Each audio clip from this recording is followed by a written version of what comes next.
You could see in his eyes, nothing behind the eyes, dead behind the eyes, no soul, NPC, non-player character. He didn't have one.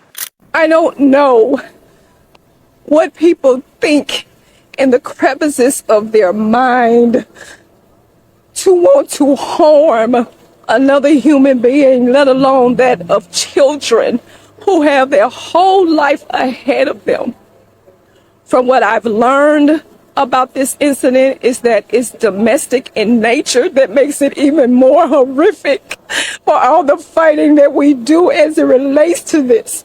And maybe you can stand strong with this, but I can't without shedding tears of traumatic pain.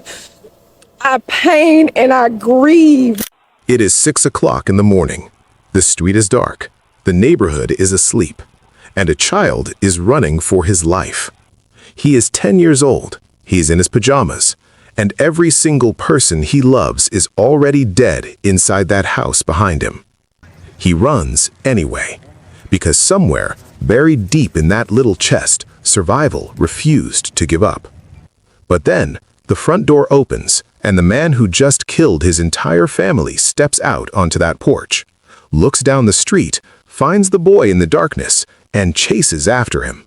Not runs, walks, calm, locked in, like a soldier clearing a site. 8 children were already gone. 2 homes had already been destroyed. A mother had already been shot 9 times and left for dead. And this man's only concern, his only remaining mission, was that one little boy in pajamas who dared to run. Why? Why not take the car and disappear? Why risk everything for a child? That answer is the most chilling part of this entire story. Welcome to the Crime Edition. If you're new here, please subscribe and tell us where in the world you're watching from. Now, let's get into it. To everyone who knew him, Shamarr Elkins was the last person you would expect. He was 31 years old, a father, a neighbor who waved at you from his porch, a man who, just 12 hours before the first shot was fired, was seen acting completely normal, laughing, present, unremarkable. That was the mask. Behind it, a man was quietly coming apart. Elkins had joined the Louisiana Army National Guard in 2013 at the age of 18. 7 years of service, trained in high-stakes environments, disciplined in the kind of focus most people will never know. But when he left the Guard in 2020, he walked out at the lowest possible rank, private. 7 years, and he had not moved a single step forward. For a man who clearly needed control, that kind of stagnation leaves a mark. He found work at UPS, steady job, familiar routine, but his coworkers started noticing something they couldn't ignore. During shifts, Elkins would reach up and pull out his own hair, strand by strand, slowly, repeatedly, until a visible bald patch formed on his scalp. No one intervened, no one asked why. It was just something Shamarr did. That is what unaddressed pain looks like when it has nowhere to go. And then there was his personal life, a double life to be precise. He was married to a woman named Pugh. He was also maintaining a relationship with his ex, Christina Snow.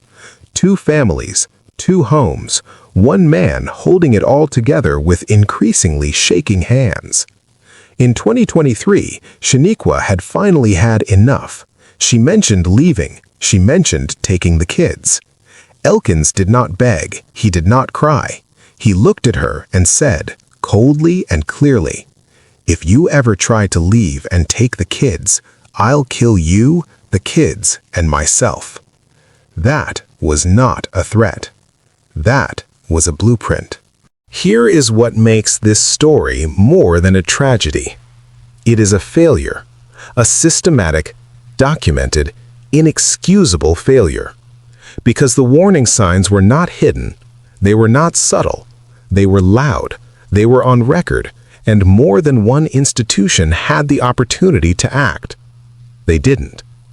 In 2019, 7 years before the massacre, Shamarr Elkins was arrested for firing 5 rounds at a vehicle near Caddo Magnet High School. Children were playing nearby. 5 shots, near a school, near children. His sentence? Probation. Not prison, not mandatory psychological evaluation, probation. And because of that conviction, he was legally prohibited from owning or possessing a firearm until 2029, a law that existed specifically to stop moments like April 19th from ever happening. He got the gun anyway. Fast forward to February 2026, just 2 months before the massacre, Elkins attempted to take his own life. He was admitted to a Veterans Affairs hospital for a mental health evaluation. The staff assessed him, documented him, and 10 days later, they released him. 10 days for a man with a violent criminal history, a firearm prohibition, and a documented suicide attempt. 10 days, and then the door swung open and he walked back into the world. Then came Easter Sunday, April 5th, 2026, just 2 weeks before the massacre. Elkins pulled his stepfather aside and said something that should have shattered every alarm in the room. Some people don't come back from their demons. His stepfather heard it, and the world moved on. Meanwhile, a court date had been set.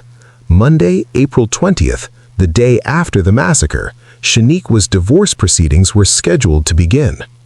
Elkins knew this. He had known for weeks. The clock in his head had been counting down.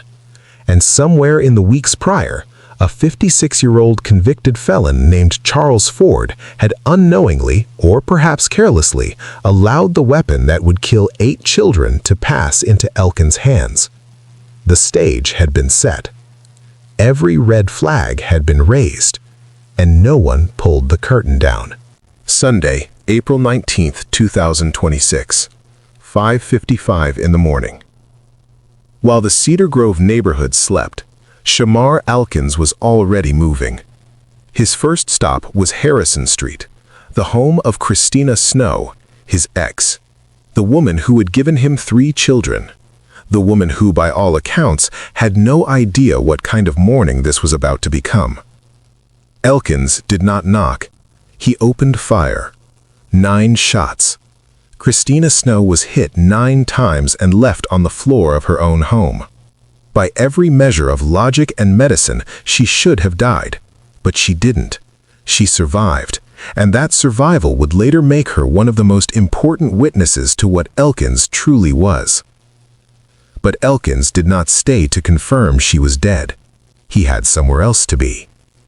He gathered his 3 children with Christina, Braylon, 5 years old, Khedarrion, 6, Sariahh, 11, and he loaded them into the car. These were his children, his own blood, and he drove them, in silence, to the next location, West 79th Street. This was where his wife Shaniqua was staying with 5 other children, and this is where the massacre truly unfolded.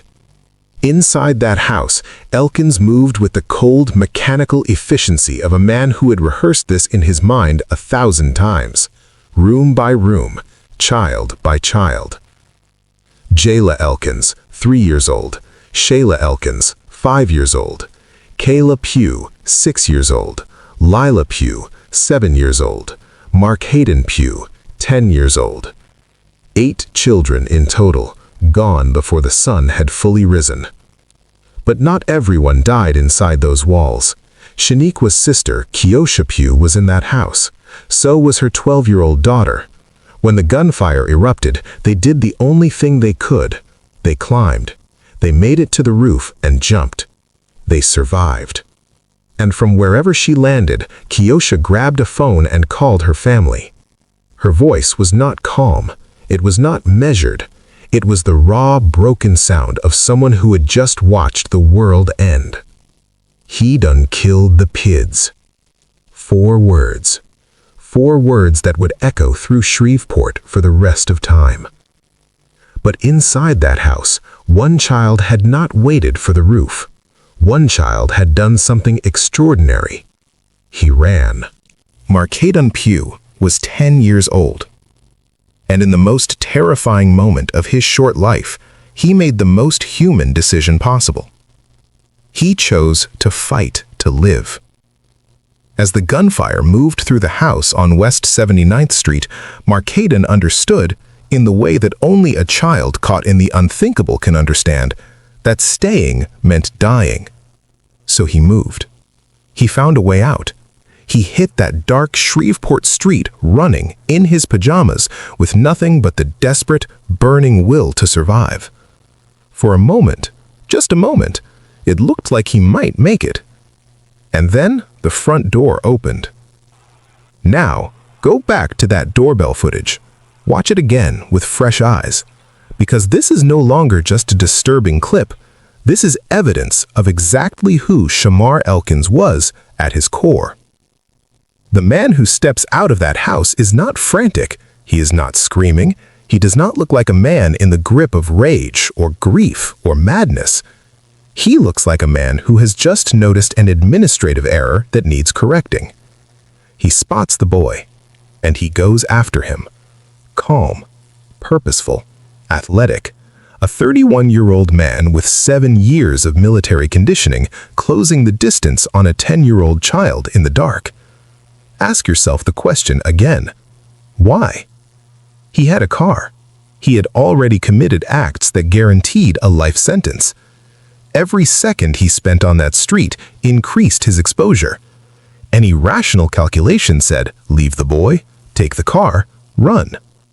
But Shamarr Elkins was not operating on rational calculation anymore. He was operating on a blueprint. Cast your mind back to 2023. The words he said to Shaniqua when she first mentioned leaving. I'll kill you, the kids, and myself. Not some of the kids, not most of them. The kids, all of them. That was the promise he had made to himself years before April 19 ever arrived. If the family was going to be broken, if he could not have them, then no one would. No exceptions. No survivors. No loose ends. Markaydon was not a child anymore in Elkins' mind. He was a loose end. And Elkins caught him. He intercepted that boy on that dark street, and he did not finish it there, where it could be witnessed, where it would be messy and exposed. He forced him back. He needed the closure of finishing what he started inside those walls. That psychological need for total control, total completion, that was the final portrait of who this man truly was. Markaydon Pugh was eventually found among the deceased. He never made it back to school. He never made it to 11. He almost escaped. And the lesson the world must take from that is that when someone tells you exactly who they are, you believe them. You act. Because the alternative is a 10-year-old boy running barefoot through the dark and no one there to open a door for him. By 6:15 a.m., Shamarr Elkins was done. 2 homes, 8 children, a trail of devastation that stretched across the Cedar Grove neighborhood like something out of a war zone. And he ran. He carjacked a red Kia Sportage and pushed it hard toward Bossier City, crossing the I-49 bridge with Shreveport police in pursuit. The officers now knew they were dealing with multiple crime scenes, multiple victims, and a man with nothing left to lose. The chase ended on Brompton Lane.